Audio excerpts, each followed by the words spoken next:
Hello everyone, welcome to my channel. Let's start.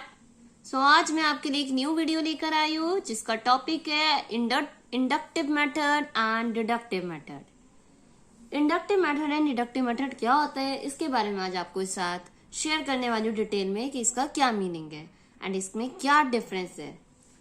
इससे इस topic से रिलेटेड कई क्वेश्चंस आ जाते हैं हमारे एग्जाम में, टीचिंग एग्जाम्स में जो भी हमारे होते हैं, पीआरटी लेवल पे जो भी पैडागोजी के एग्जाम्स होते हैं उसमें इस टॉपिक से रिलेटेड क्वेश्चन आता ही आता है। तो हमें इसका ना मीनिंग पता होना चाहिए एंड इसके मीनिंग में बहुत माइनर सा डिफरेंस है, छोटा सा डिफरेंस है जो आपको पता होना चाहिए। कई बार क्या होता है कि हम कंफ्यूज हो जाते हैं एंड जो मीनिंग होता है उसको अपोजिट कर देते हैं। पहले जान लेते हैं कि मीनिंग होता क्या है।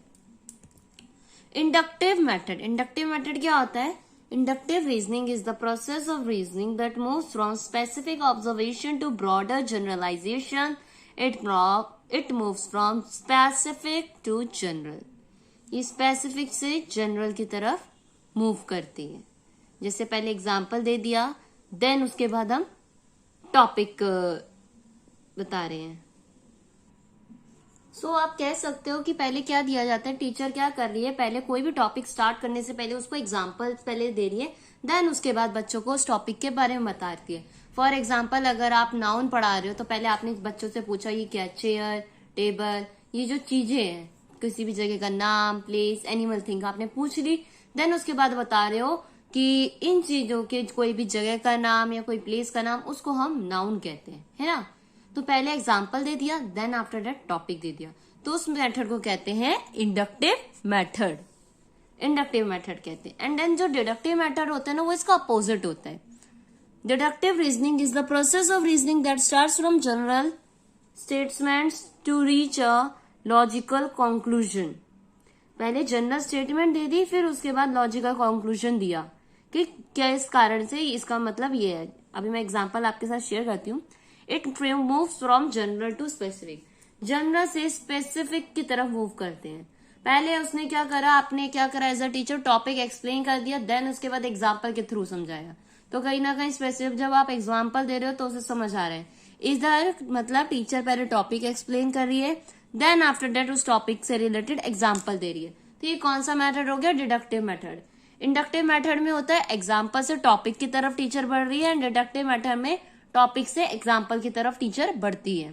अब इसमें ना बहुत छोटे से डिफरेंस है जो आपको पता होना चाहिए, और भी है। आप यहाँ देख सकते हैं, it is a method of teaching. ये एक मैथड है टीचिंग का, पढ़ाने का तरीका है। It is a method of instruction. एक तरह से इंस्ट्रक्शन दे दी जा रही है, ठीक है। पहले इंस्ट्रक्शन दी जा रही है, उसके बाद एग्जाम्पल इंस्ट्रक्शन, पर यहाँ पे पढ़ाई की जा रही है। बच्चों को एग्जाम्पल के थ्रू जब हम पढ़ाते हैं तो वो ज्यादा अच्छे से और ज्यादा लंबे नॉलेज उसकी रहती है। Next, it is full of activity. इसमें टीचर काफी सारी एक्टिविटीज यूज कर सकती है एग्जाम्पल से, है ना। पहले एक्टिविटीज यूज कर ली, देन उसके बाद उस टॉपिक को पढ़ाया जा रहा है।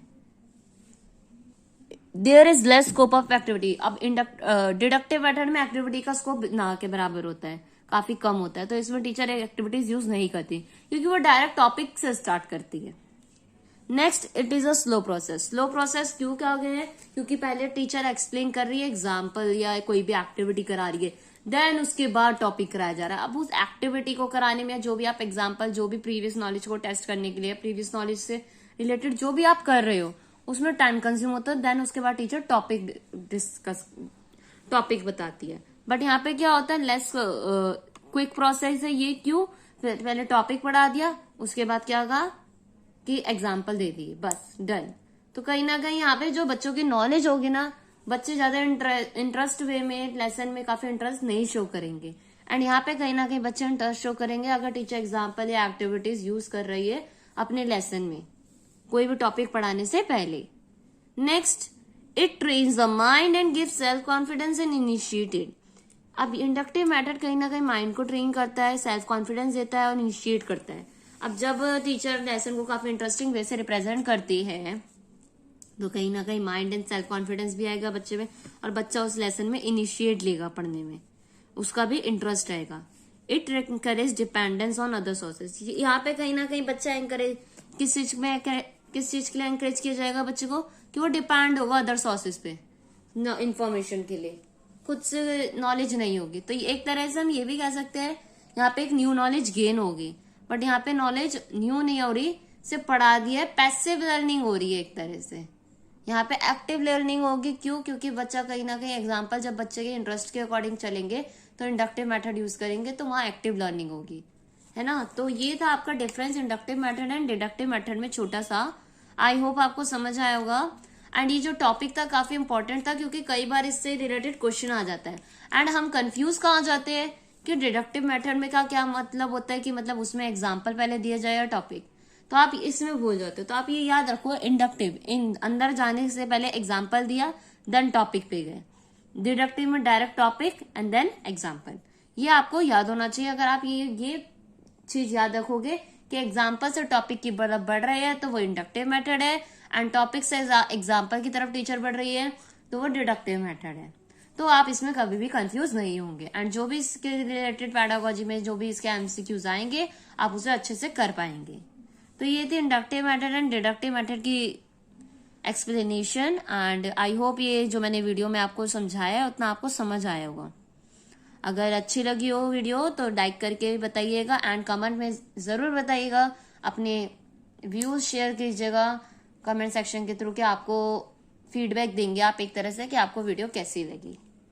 एंड अगर अच्छी लगी और चैनल पे फर्स्ट टाइम आए हो तो चैनल को सब्सक्राइब कर दीजिए, ताकि मैं और भी ऐसे टॉपिक्स आपके साथ शेयर करूं।